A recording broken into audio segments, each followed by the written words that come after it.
Bom dia, paz do Senhor Jesus, povo de Deus. Sejam todos bem-vindos, sejam todas bem-vindas a mais um devocional de Salmos. Fala, minha gente, paz de Cristo Jesus a todos vocês. Bom dia, 31 de julho, 6h07 da manhã, voltando a sua telinha aí, depois de alguns contratempos com o YouTube. Quem sentiu falta da gente? Não, saúde. nem foi nem YouTube, né? Ontem foi internet. A gente ficou sem internet, gente. O YouTube foi no começo da semana. Aí ontem nós ficamos sem internet. O dia inteiro sem internet. Noite e dia sem internet. Maior guerra, gente. E também um pouquinho de saúde também, mas vamos lá. Deus é bom. Obrigado pelas orações, tá bom? Tô me recuperando, minha voz está um pouquinho mais ou menos ainda, mas Deus é bom. Vamos orar pra gente começar? Oremos. Senhor Deus, te louvamos, engrandecemos o teu santo e poderoso nome por tudo aquilo que o Senhor tem feito por nós. Abençoa teu povo, meu Pai, que participa nesse momento desse devocional bíblico de Salmos, que as pessoas vão ser edificadas, impactadas, ó Pai. Fala conosco através desse momento de exposição da tua poderosa palavra, meu Pai. Abençoa teu povo em nome de Jesus. Amém. Amém, glória a Deus. Gente, hoje Salmo de número 66. Vamos ler tudo? Não vamos ler? Não, só alguns versos. Então, vamos começar então, Salmo de número 66. Gente, esse Salmo, ele não tem autor, tá? Então, você vai fazer a leitura dele aí na sua casa. São 20 versos. 20 versos, tá bom? 20 versos, você vai fazer a leitura aí. E a gente não sabe, na verdade, quem escreveu esse salmo, né? Então, pra gente começar, rapidamente aqui o verso de número 4, e eu já dou a oportunidade pro Fábio falar. Verso de número 4 diz assim: toda a terra te adorará. Me chamou a atenção é porque tá no futuro. E cantará louvores e cantará o teu nome. Gente, o que mais me chamou a atenção foi isso, que tá no futuro. Um dia vai acontecer. Pode ser ateu, pode ser gente que não crê, pode ser nações aí que não acreditam em Jesus, que perseguem o cristianismo, que não acreditam na Bíblia, mas um dia todas as nações, todos os povos, todas as tribos, todas as línguas irão adorar e declarar que o Senhor é Rei, que o Senhor é Senhor e é o único e suficiente Salvador. Isso me chama muita atenção, gente. Por isso que eu amo esse Deus. Vai, pô. Eu tô com a versão King James atualizada, tá? O verso 6 que eu vou ler aqui diz assim, nessa versão: o mar, ele transformou em terra firme. A pé atravessaram o rio, ali nos alegramos nele. Vou repetir, tá? O mar, ele transformou em terra firme. A pé atravessaram o rio, ali nos alegramos nele. Não sabemos qual é a circunstância que isso aqui está acontecendo, como já foi dito anteriormente. O Salmo, ao que objetiva para nós aí, os eruditos, ele não tem autoria concreta.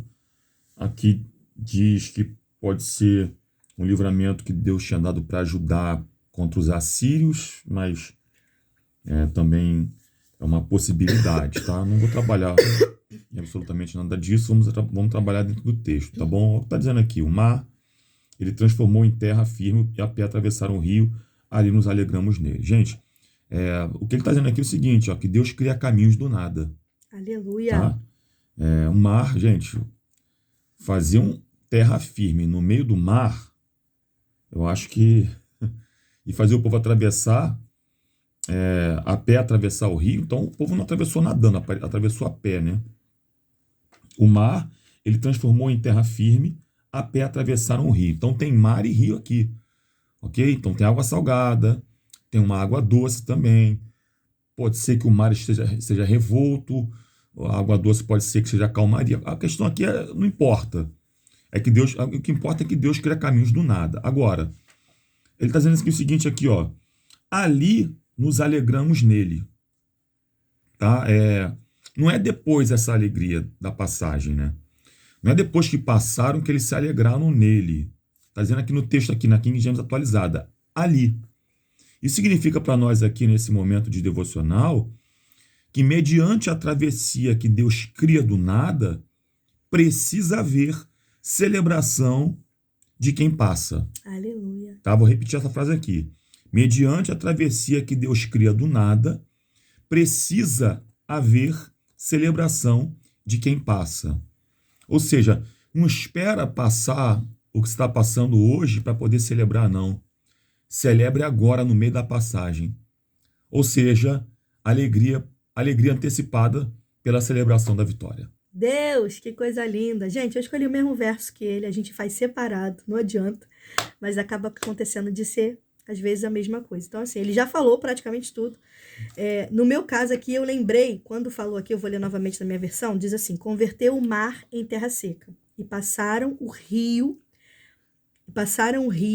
a pé, ali nos alegramos nele. Converteu o mar, converteu, tá falando de passado, já aconteceu, converteu. Passaram o rio.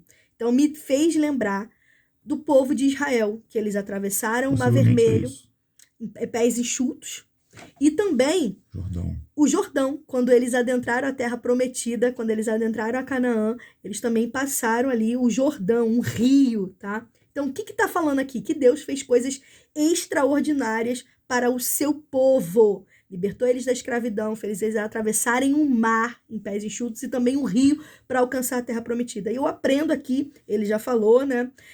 Deus cria caminho no meio do nada. Ele colocou essa frase aqui, se você anota essa frase aí. E o que eu aprendo é que Deus, ele nos ensina que não há obstáculos na nossa viagem. Eu vou repetir. Não há obstáculos na sua viagem. Eu não sei o que você está passando, mas você olha hoje e acha que é um problema, acha que é um obstáculo, acha que é uma dificuldade. E Deus está mandando dizer para alguém, não há obstáculos na sua viagem. Perceba, o povo atravessou um mar. Gente, como? Um rio, como?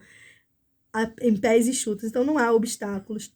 Então a proposta, gente, todas as vezes que você acha que tem um obstáculo na sua frente, é Deus dizendo assim, na verdade, ele é propósito para a glorificação do meu nome. Então, se você está vendo um obstáculo, se você está vendo um problema, se você está vendo uma dificuldade, saiba que é propósito dos céus para o nome dele ser glorificado. Então o salmista aqui estava glorificando a Deus, estava salmodiando a Deus, tanto que ele fala assim, ó, nós devemos o quê? Se alegrar, ó. E ali nos alegramos nele. Karine, não entendi, vou repetir para você ficar, vou falar para você ficar... Gente, eu aprendi isso, e eu e Fábio, a gente tem colocado isso muito em oração. Todas as vezes que a gente passa por alguma dificuldade, a gente começa a celebrar, a gente começa a agradecer, é isso que Deus quer. Você está passando por um problema, por uma dificuldade? Agradece, porque vai ser a forma que o nome do Senhor vai ser glorificado, vai ser a forma que você vai ter testemunho para contar e edificar a vida de outras pessoas. Chegou um obstáculo, chegou uma dificuldade, agradece, glorifica, porque é para o nome do Senhor ser glorificado. Então, naquele momento que você está passando, não é motivo de chorar, não é motivo de se lamentar, não é motivo de espernear, de ficar preocupado, de ficar ansiosa. Nada disso. É motivo de você se alegrar, porque o Senhor está cuidando de você. Gente, não tem obstáculo. Não tem obstáculo no teu caminho, no teu propósito. Bom, vamos lá? Vamos lá, o verso meu aqui agora é o 7. Ele governa eternamente com seu poder. Seus olhos vigiam as nações. Não se vangloriem os rebeldes. Aqui está falando de soberania de Deus, poderio total de Deus, domínio, e detalhe, gente, domínio total sem transmitir para outros, tá? Então, domínio total sem transmitir para outros. Aí eu quero deixar claro para vocês aqui que até aquilo que os grandes da terra fazem estão debaixo da poderosa mão de Deus. Aleluia. Olha o que o texto diz, gente. Ele governa eternamente, ou seja, não existe sucessão para ele. Não existe votação para ele. Glória a Deus. Não existe eleição para um novo Deus. Aleluia. A eleição tem no Brasil aí, isso é que você anda vendo por aí. Eleição tem no Brasil, tem nos países. No reino de Deus, não existe uma eleição para tentar tirar Deus do trono. Não existe isso. Ele reina eternamente, governa eternamente, com o seu poder. E o poder não é dos outros, não, tá? Enquanto alguns precisam de articulações parlamentares para poder fazer aqui, ali e acolá, com Deus não tem isso não, tá? Ele é soberano, ele que manda. Ele que manda. E agora eu encerro dizendo para vocês aqui o seguinte. Escute bem. Seus olhos vigiam as nações. Gente, o planeta Terra é enorme. Nações aí a balde, à torta e à direito. Muitas nações. A China tem bilhões de pessoas. Ele observa todas com seus olhos. Isso aqui não é uma metáfora, não é utopia, não. Ele observa tudo. Ele sabe de tudo que acontece. Reuniões secretas, tudo. Nada foge aos olhos do Senhor. Nada foge. É impossível alguma coisa fugir aos olhos do Senhor. Impossível. Agora, ele falou o seguinte aqui, ó. Não se vangloriem os rebeldes. Ou seja, eu tô de olho em todo mundo. Tô de olho em todos, hein? Ele tá de olho em todo mundo. E aí daquele Eita. que bata no peito e se ache alguma coisa, sendo eles rebeldes. Gente, a rebeldia é um ato que vai contra os princípios de Deus. Se ele está observando, se ele governa, se ele tem poder e se ele não divide o seu poderio com ninguém, aí daqueles que se rebelam contra ele. É forte, né, gente? Vamos lá, gente. Eu escolhi aqui os versos 10, 11 e 12. Vou ler aqui na minha versão, você já vai entender. Diz assim, ó. Pois tu, ó Deus, nos provaste. Tu nos afinastes como se afina a prata. Tu nos metestes na rede, afligiste os nossos lombos, fizeste com que os homens cavalgassem sobre a nossa cabeça, passamos pelo fogo e pela água, mas trouxe-nos a um lugar de abundância. O que está acontecendo aqui? Está falando que a aprovação ela é necessária. Guarda isso, por favor. Perceba, várias coisas aconteceu aqui, mas o que estava acontecendo com esse povo aqui? Uma aprovação, e é uma aprovação necessária. E Deus, gente, ele só aprova, ele só permite que venhamos a viver coisas desse tipo para ele nos aprovar. Então, Deus, ele prova para nos aprovar. O fogo de Deus só queima as nossas impurezas, só queima aquilo que precisa ser liberto, aquilo que precisa ser deixado, que são as amarras. Então, o fogo de Deus, as provações que Deus permite passar é para que a gente venha se tornar mais nobres, mais puros, mais úteis, mais santos na casa de Deus. Então, perceba, aí no restante desses versos, do 11 e 12, fala muito sobre a disciplina. Afligiste os nossos lombos, ou seja, a disciplina de Deus muitas das vezes é dolorosa. Olha a palavra que o salmista está usando aqui. Afligiste os nossos lombos. Então, Israel, quando você observa todo o contexto de Israel, eles eram incrédulos. E por conta da incredulidade de Israel, por conta deles servirem até outros deuses, por conta da idolatria, teve muito sofrimento. Israel passou por muito sofrimento. E às vezes o nosso sofrimento está atrelado a alguma coisa que a gente precisa deixar, seja algum ídolo. Eu lembro que o Fábio ontem estava dando aula na escola, no livro de Apocalipse, lá na terça-feira, na nossa igreja, e ele falou sobre isso, falou sobre a questão da idolatria, que a idolatria pode ser o seu filho, pode ser seu esposo, pode ser o dinheiro, pode ser tantas outras coisas. Então, a gente precisa entender que às vezes essa aflição que a gente está passando, que está sendo dolorosa, pode ser alguma coisa que Deus ele precisa limpar a gente, tirar a gente. Então, o povo de Deus ele vai passar sim por aflição, mas para quê? Para que tenha um fim proveitoso. O mesmo Deus que ele machuca, que ele aflige, que abre a ferida, é o mesmo que fecha. O mesmo Deus que castiga é o mesmo Deus que também ama.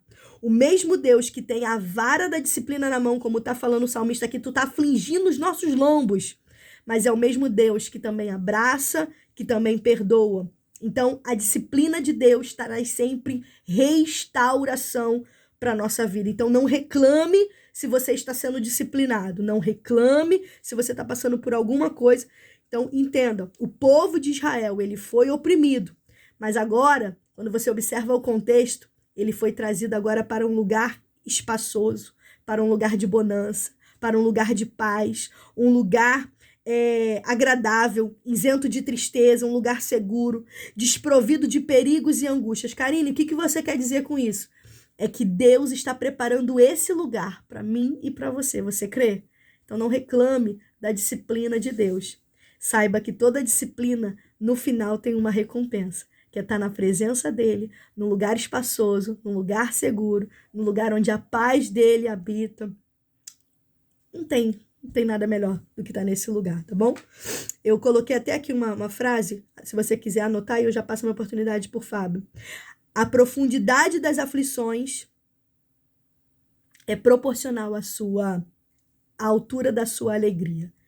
Aonde Deus vai te levar é tão grande, é tão maravilhoso, aí você consegue entender o porquê que você está sendo tão afligido, porquê que você está passando por tanta prova, porque está proporcional ao ambiente, ao lugar que ele vai te levar.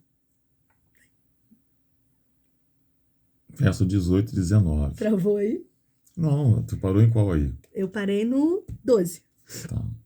Porque ele fala sobre um lugar de abundância, entendeu? Passamos pelo fogo e pela água, mas trouxéssemos a um lugar de abundância. Então é isso que eu falei, é porque está proporcional. Qual o teu lugar? Qual o teu verso que vai falar agora? Ah, os últimos? Então, eu ia terminar 17, 18, 19 e 20. Vai, 17, vai. Ah, porque é um todo.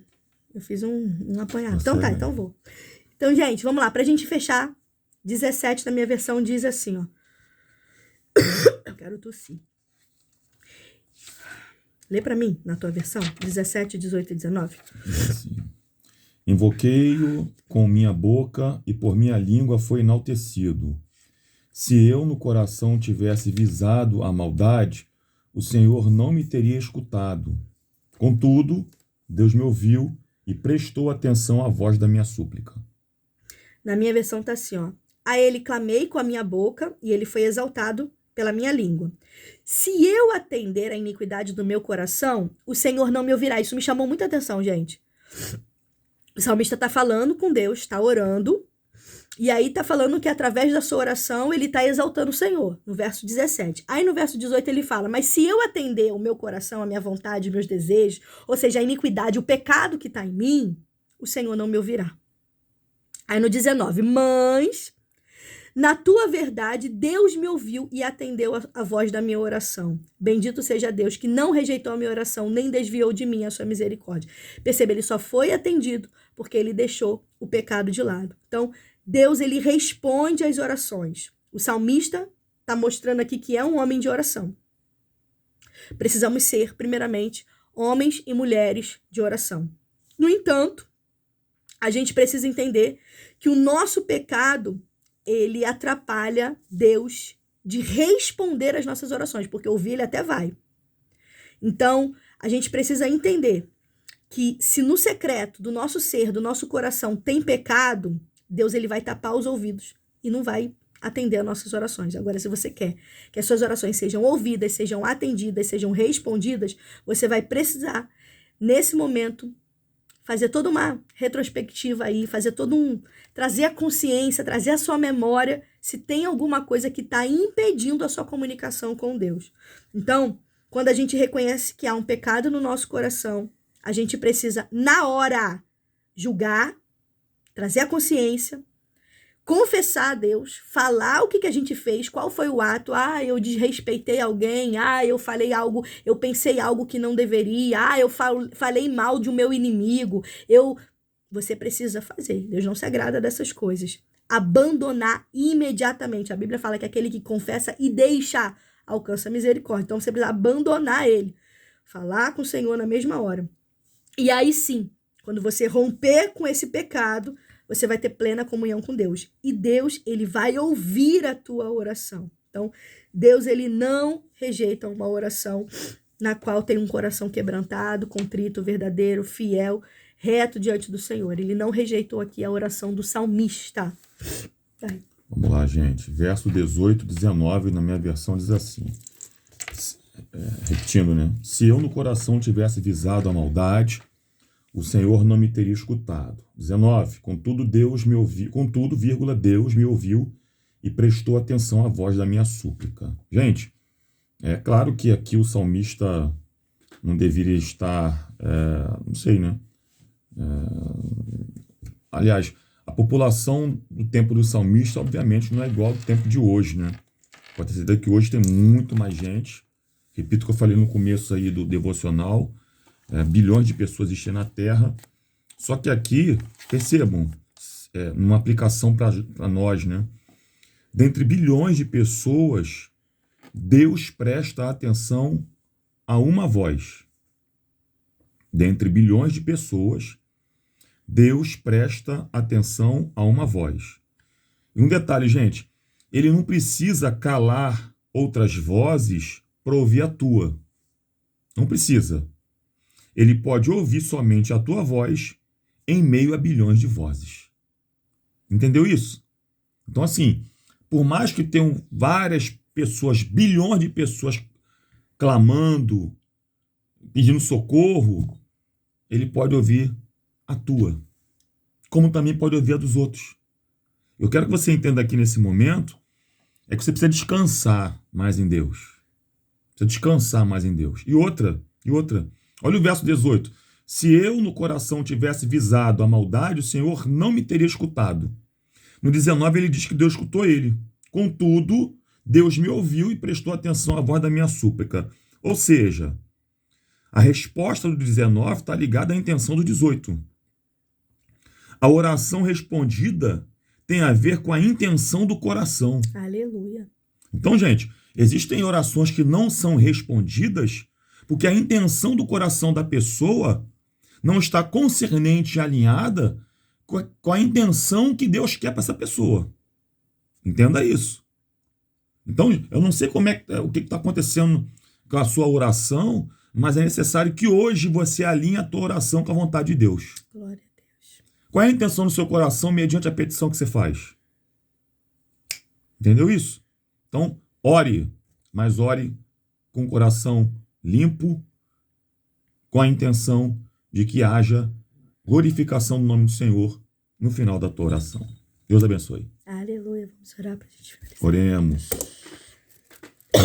Senhor Deus, te agradecemos mais uma vez e louvamos a Ti por tudo aquilo que o Senhor tem feito por nós. Abençoa, meu Pai, a nossa vida, nossa quinta-feira, joga por terra todo e qualquer mal, Pai querido. Abençoa teu povo, ouve o clamor do teu povo, Pai, nessa manhã, em nome de Jesus. Amém. Amém. E graças a Deus. Gente, perdoa aí pela tosse, mas ore pela minha saúde, tá bom? Para melhorar logo essa virose aí doida. É isso, gente. Um beijo. Paz de Cristo. Deus abençoe a todos. Tchau, gente. Paz do Senhor.